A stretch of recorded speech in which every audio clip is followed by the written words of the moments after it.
qu'est-ce qu'on fout à 1300 côte à côte sur une plage? Où c'est même pas beau, l'oreille collée sur un pot d'échappement et le pif dans les vapeurs d'essence. Ok, dit comme ça fait pas rêver. Alors laisse-moi plutôt te raconter une aventure poussant l'homme dans ses retranchements physiques les plus extrêmes, une épreuve de 3 heures où l'amateur tente de survivre au milieu de la bataille des pilotes pros pour la victoire. Ça va être un carnage. Et c'est parti, nouvel épisode du projet Dakar. Grâce à Red Bull qui nous permet de vivre ces moments incroyables. Alors là, le vrai défi, c'est savoir qui de nous deux, cette année, ira le plus loin. Ligne droite de 7 km avant d'attaquer les choses sérieuses.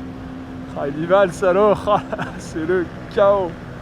Il faut vous dire que sur les 1300 pilotes autour de nous, un quart ne franchira jamais la ligne d'arrivée. Vu qu'on a 7 km de ligne droite et que même si on roule à 100 km/h ça reste un peu long, laisse-moi te planter le décor. Comme l'année dernière, on était fumant en 5 minutes, littéralement, sur les bons conseils de Mathieu, de Vitaminage, concessionnaire moto à Lille et type adorable, on s'est dit que c'était pas trop bête d'aller poser les roues dans le sable du Nord juste avant. Donc on se retrouve à l'Aune un jour de grand beau, coaché par David Okier, champion de sable, vainqueur dans l'Enduropal et actuel directeur de la course en personne. C'est le bonheur, je profite le bronzage, c'est nickel. Alors grâce à ça, je serais peut-être un peu moins nul, mais j'aurais surtout plus d'excuses. J'ai pris un peu trop la conf et je me suis mis une belle cabane. Bon, c'est cool, ça remet les idées en place, mais je crois que j'ai la tête dure parce que j'ai pas vraiment appris de mes erreurs. Yawa Bunga, mon copain, c'est bon ça, presque obligé de m'accrocher au slibard. Le clem pour le garder à vue. Et bombarde direct le cochon. Et bah la ligne droite c'est finalement le plus dangereux, surtout au début avec autant de pilotes collés, car c'est aussi là où la vitesse est la plus grande, et donc les conséquences sont moins sympathiques. On parle quand même de 170 km/h pour les plus rapides, nous, les plus modestes, dans les 100. Cela dit, la vitesse n'a jamais tué personne, c'est quand elle s'arrête brusquement que ça devient compliqué. D'ailleurs, sur notre vague, à peine le départ lancé, il y avait déjà un pilote élitroyé. Alors tu serres les fesses, tu charges l'arrière, tu regardes loin, tu respires, tu détends les bras pour laisser la moto vivre, ça c'est plus facile à dire qu'à faire. Et ce qui est bon dans la course, c'est que là maintenant de suite, il n'y a plus de mails à envoyer, de to-do list à la con, des tracas du quotidien, non. Il n'y a plus que mettre du gros gaz qui compte. Plus que ça. Faut jouer des coudes pour se faire un passage, le moindre trou où tu tiens un gouffre, tout le monde se tombe dessus mais personne s'engueule. Attention, c'est pas le périph', on est tous là pour ça. Oh l'enfer. Ça y est, les bouchons qui commencent là. Et là, il faut en sortir tout de suite pour pas faire chauffer le moteur. Bon, faut que je vous raconte ma course parce que c'est quand même la chose la plus intéressante depuis le début de cette vidéo. Non, blague à part, le premier embouteillage du premier virage, easy, je m'arrête pas une seconde. Bon, j'avoue, je roule pas à 200, mais je garde une toute petite vitesse constante et ça fait toute la différence dans le sable. C'est un truc de ouf. J'arrive à me faufiler, à trouver des couloirs improbables entre mes concurrents, c'est le kiff total. Voilà que je sors de la bosse et devant moi le deuxième et dernier embouteillage. Bon, déjà beaucoup moins dense. Et si je le passe, je suis tiré d'affaire. Je vais enfin pouvoir rouler à mon rythme sans devoir freiner toutes les 2 secondes. Je passe donc ce gars qui a un joli drapeau français sur le casque et là je suis pris dans la tornade. Une épaisse fumée blanche sort d'entre mes jambes. Et là je capte pas en fait, je mets un peu de temps à couper le moteur et à réaliser que ça vient de ma moto. Là c'est la panique, je suis persuadé que je viens de tuer soit mon moteur, soit mon embrayage. J'y connais rien mais vu l'odeur de brûlé, je suis clairement dans la merde. Et le souci c'est que même la moto coupée, la fumée continue de sortir d'en dessous, donc je regarde un peu mieux et je vois qu'il manque le bouchon d'huile sur mon réservoir. Et que ce qui crame en fait c'est soit l'huile bouillante qui s'en échappe, soit mon moteur qui est totalement HS. À ce moment là, il y a 2 choses qui résonnent dans ma tête. 10 minutes de course et fin de la course. Bon, je tente quand même de rallumer le moteur, la fumée en ressort que de plus belle, donc là j'ai pas d'autre choix que de tout couper, pousser la moto, me mettre sur le côté et implorer le dieu du sable de me venir en aide. Bon, de mon côté, j'ai aucune idée du drame de Clem qui se joue juste derrière. Je sors du bouchon, je mets un max de gaz pour mettre la distance avec le troupeau, mais ça reste le premier tour, faut pas se cramer, elle est trop forte direct, faut gérer son effort. J'essaye un peu de me préserver et c'est pas simple, parce que moins tu vas vite, plus tu te fais balader gauche et droite par le terrain.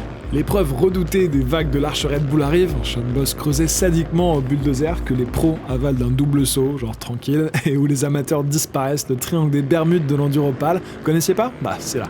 Et bien finalement, elles sont un peu plus douces qu'à l'entraînement, parce que dans la série des trucs rendus possibles par Red Bull, il y a donc la fameuse Red Bull Sensation. 2 jours avant la course, où t'as le privilège de poser les roues sur le terrain avant tout le monde, coaché par du mentor de qualité. Antoine Méo, Camille Chapelière. On a aussi pu échanger avec Édouard Boulanger, pilote moto du Dakar et actuel copilote auto de Peter Hansel, la légende du Dakar avec le record de victoire, 600 motos, 8 en voiture. On a fait notre plein d'anecdotes et je peux vous dire qu'on était inspirés pour la suite. Ça a aussi permis de rouler nos motos préparées avec soin par Vitaminage, de très belles Gaz 450. Mamma mia, si j'étais un robot, je leur mettrais bien un petit coup de polish. J'ai pas dit ça, j'ai dit ça ? Non. C'est pas moi. Bon, on s'écarte autant de la décence que du sujet de cette vidéo. Alors. Ouais, un peu de décence et de compassion, s'il te plaît. Là, je passe clairement 25 minutes en full dépression à me dire que je viens de faire tout ça pour rien, finalement. 1 an de préparation, 6 jours mobilisés pour venir en France faire la compète, des milliers d'euros engagés, et vas-y que je me fais maudire une 2e année consécutive. À ce moment-là, j'en suis persuadé au fond de moi. Je ne veux plus jamais entendre parler de l'enduropale du Touquet de ma vie. Bon, entre 2 barres de 4G hasardeuses, Mathieu de Vitaminage qui est au stand, lui, me donne quelques instructions par téléphone. D'après la photo que je lui ai envoyée, il semblerait que je me sois pris quelqu'un, ce qui aurait dévissé ou fait sauter le bouchon. Et d'après le niveau d'huile qui me reste, j'ai de quoi rouler 20 minutes. Tout juste de quoi rejoindre les stands et peut-être que là-bas, il pourra me réparer tout ça. Le souci ici, c'est le sable. Faut que je colmate comme je peux ce trou béant pour limiter les dégâts, parce que du sable dans un moteur, je vous fais pas de dessin. Sauf que le seul truc que j'ai sous la main, c'est le kit déco de la moto. Bon, ça fait mal au cul, mais en même temps, j'ai pas d'autre solution. Faut vraiment que je colmate ce trou béant. Et sans outils et sans couteau, j'en chie de ouf à faire un truc propre. Bon, ça va bien 2 minutes, je sais que ça tiendra pas jusqu'au bout, mais bon, j'ai de nouveau de l'espoir. Moi qui pensais devoir renoncer ici, finalement, je vais pouvoir rouler et me faire plaisir en espérant que la moto tienne jusqu'au stand. Croise les doigts.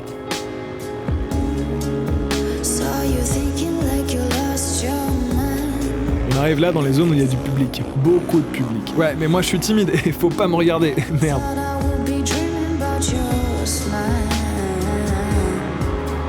Ah, ce grand virage de fin là, tu te prends bien là, sur le côté, juste là.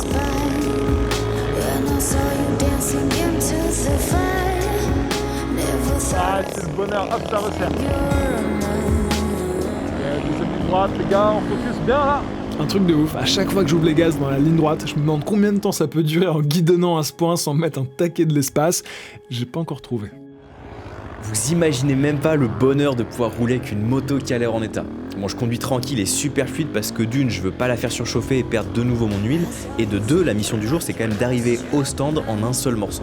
Et malgré le petit rythme pépère tout tranquille, je fais quand même des bonnes trajectoires, je double des mecs, je fatigue zéro, je congestionne pas, bref, c'est le kiff absolu. Et là, j'arrive dans cette zone à moitié inondée, bon, petite nouveauté apparemment, parce que ça n'existait pas l'année dernière, et c'est plutôt agréable parce que le sable, il est bien lourd, il accroche mieux. Dit comme ça sonne vraiment super bien, mais au détour d'un virage, t'as ce numéro 361 qui me passe devant. Il me creuse le sable, il me l'envoie bien dans la gueule d'ailleurs, mais surtout, il me condamne.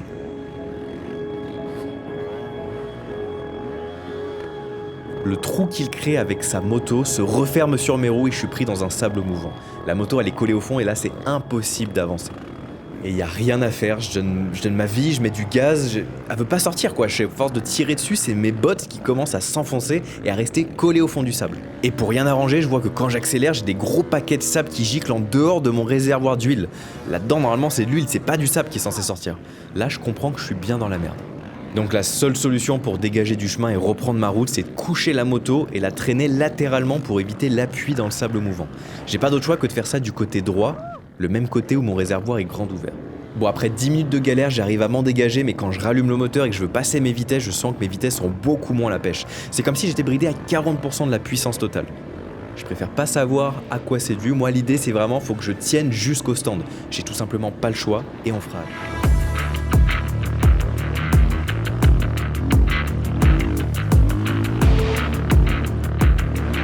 Oula, il y a des morts, moto pété.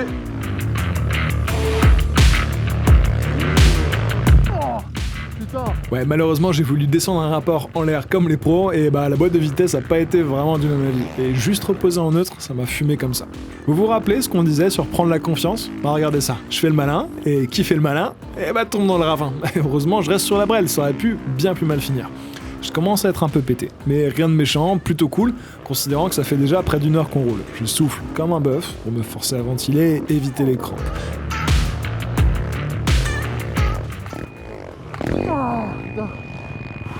Mon masque m'appuie sur le pif, j'arrive pas à respirer, et entre-temps le terrain il s'est bien défoncé, et des champs de boss qui se créent, il y en a un paquet. Et là j'ai enfin pigé la technique du filet de gaz.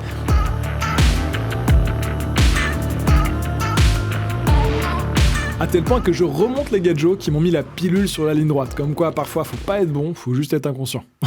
Je rigole. Bon, mon objectif maintenant, c'est le ravito. Faudrait pas que je tombe en panne d'essence. Là, je loupe à moitié le stand, et quand j'arrive, je demande direct. Ça va Clément? Ouais.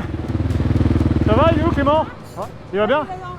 Bah ouais, je m'inquiétais de pas l'avoir vu tartiner sur le circuit alors que mes chutes m'ont fait perdre du temps. On m'annonce que Clem a un problème, mais que maintenant, c'est bon. Moi, je suis qu'à moitié rassuré, mais je finis le ravito et je repars. Et là, c'est le cercle vicieux. Plus j'accélère pour compenser le manque de puissance, plus la moto chauffe, fume, et plus le sable présent dans le mélange s'invite dans le moteur et ma boîte de vitesse. C'est donc sur cette sortie de virage qu'elle rendra définitivement son dernier souffle, me laissant comme un con, en plein milieu de la piste, sans aucun moyen de bouger. C'est juste hyper dangereux et les mecs déboulent comme des sauvages. Faut que j'arrive à anticiper leurs mouvements pour dégager rapidement si je veux éviter le suraccident. T'as les gars de l'assistance qui arrivent quand même assez vite, ils ont l'habitude, ils récupèrent ma moto avec leur treuil et là je peux me consoler au moins que les autres pilotes qui ont dû eux aussi abandonner. 2024 c'est terminé pour moi. On aura fait moins bien que l'année dernière. Rappelez-vous que un quart ne finissent pas la course à cause des problèmes mécaniques. Cette stat elle est effrayante.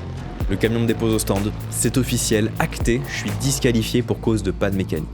Et là après tu dois rentrer comme une grosse merde à pied, dans la rue, en poussant ta moto jusqu'à l'entrée des stands pour rejoindre ton équipe. Ce moment il est vraiment dur. Ah bah ça va mieux quand ça ventile. Alors respire. Alors respire bien. Ouh. Là, je me sens libre comme l'air, j'ai même plus l'impression d'avoir le sac à dos et le powerbank de 2 kg qui me sert à alimenter la GoPro sans coupure pendant les 3 heures de course. Je suis tout frais, tout neuf, nouveau masque, j'ai bu, lâché le guidon quelques minutes, je suis un homme neuf, tout se passe mieux. Cette deuxième heure, c'est vraiment le pur kiff, même la ligne droite, c'est bonnard, et j'ai l'impression de prendre un bon rythme. Puis tout le monde fatigue et ralentit avec le terrain qui se défonce, tandis que moi, j'augmente le rythme.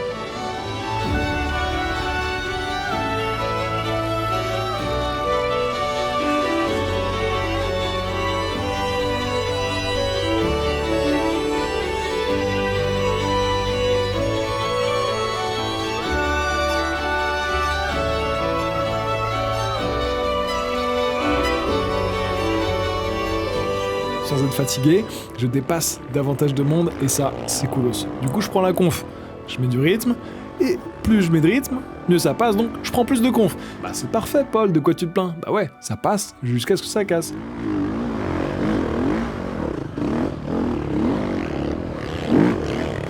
Oh putain. Ah. Oh la douleur, je vous raconte pas. En tombant, j'ai loupé le repose-pied droit et mon tibia a frappé de tout mon poids les picots métalliques destinés à te faire rester sur la moto. Je me relève pas de suite car la douleur est intense et malgré la botte et la protection, je suis même en train de me demander si je me suis pas pété un truc. Heureusement, ça a pas l'air. J'arrive à tenir sur mes jambes. Je remonte en grognant. Je vais essayer de m'arrêter au ravito pour regarder le problème. Si j'ai un vrai truc, au moins j'y serai déjà. Erreur. Et salut, c'est le retour du gros loser, j'espère que ça va. Bon, en fait, sur le chemin, j'ai croisé un gars qui m'a dit que si on pouvait me réparer au stand, je pourrais repartir faire la course. Alors certes, je suis disqualifié avec l'abandon, mais en vrai, on s'en fout. Je fais pas la course pour le podium, moi je le fais pour le dépassement physique et mental. Du coup là, je me sens revivre. Voir toute cette équipe s'activer autour de moi et tout donner pour mettre en état la moto, ça fait vraiment du bien au moral. Je passe de gros dégoût de la course à une envie de tout niquer sur la piste. Nouveau bouchon, la moto qui démarre, les vitesses qui semblent passer, tout juste le temps de me prendre un petit coup de boost que je peux déjà y retourner. Là je sors des stands, je suis confiant, j'entends même un mec qui me siffle, je comprends pas trop pourquoi, bref je m'en fous, je continue ma route, je prends direction la piste, prêt à en découdre. Et là, premier virage de sable, plus rien dans les commandes. Je crois que j'essaie facile 15 minutes de passer des vitesses. Elles passent mais c'est comme si j'étais tout le temps au point mort, tu mets du gaz et tu sens que ça connecte pas. J'ai même un faux espoir, pendant 5 minutes j'ai une première qui passe, mais ça dure que quelques secondes, y a plus rien. Donc je vous le dis officiellement, c'est terminé pour moi. Maintenant j'espère que Paul a pu me faire honneur parce que j'ai aucune idée de comment se passe sa course. J'arrive au ravito, je regarde direct, la jambe rien en apparence, et la douleur est surmontable, donc on est tout bueno. Par contre, il y a un monsieur pas content en stand-by là, apparemment un type de la Fédé, qui est formel. On doit enlever toutes les caméras. Et sans caméra, pas de vidéo, pas de projet Dakar. Oh, le dilemme. Bon, lui aussi, le monsieur, il est formel, c'est no bueno. Je vous cache pas que j'ai bien le seum et encore plus de perdre du temps. En fait, à ce rythme-là, il me reste plus qu'une heure de course. J'arrive au ravito. Là-bas.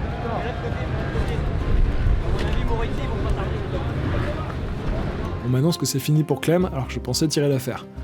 Je repars pour finir, faire honneur à Clems et aussi pouvoir taper un peu dans le cardio, parce qu'avec ces aléas, je suis même pas tant fatigué. Pour l'instant, classé 718ème sur 1290, avec plus de 30 minutes de course en moins, en fait c'est rageant. Tant qu'à faire, autant profiter au max de l'expérience. Ça passe super vite, plutôt bien, malgré le terrain défoncé et la fatigue qui finit par s'installer. À 2h58, je boucle mon 7ème tour. Pour contextualiser, le vainqueur Todd Kellett est à cet instant dans son 15e tour, plus de 2 fois plus rapide. Et là, devant l'arrivée, il y a une flopée de pilotes qui attendent qu'il passe pour terminer leur calvaire.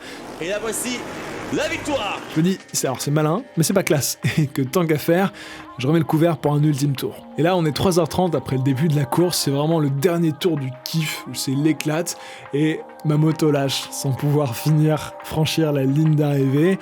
Retour à pied pour cet Enduropal du Touquet 2024. Abonnez-vous pour la suite du projet Dakar. J'espère que ça vous aura plu, c'était un plaisir. Ciao!